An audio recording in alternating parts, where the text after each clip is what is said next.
It's a harrowing read and it'll make you feel uncomfortable, but these are the excerpts that stood out for me from the memoir written by the late Virginia Giuffre, which has just been released. In it, she describes being trafficked by Jeffrey Epstein to, quote, "a man who raped me more savagely than anyone had before." Now, it's worth noting that in the US edition of the book, she described the man in legal filings only as, quote, "a prime minister," and that he had repeatedly choked her until she lost consciousness and, quote, "took pleasure in seeing me fear for my life."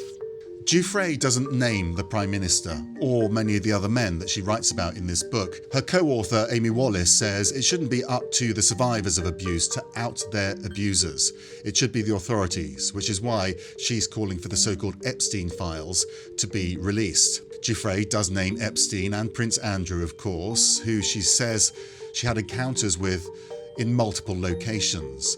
And she also reveals some of the alleged tactics that Prince Andrew used when it became apparent that her story was going to get out. For example, after casting doubt on my credibility for so long, Prince Andrew's team had even gone so far as to try to hire internet trolls to hassle me. Prince Andrew hasn't responded to this book and he's repeatedly denied any wrongdoing. There is a mention of Donald Trump in this book, Giuffre saying she met him at his Mar-a-Lago resort where she was working as a locker room attendant. She was introduced to Trump by her father and says, "Trump couldn't have been friendlier, telling me it was fantastic that I was there." No allegations of abuse have been made against Donald Trump.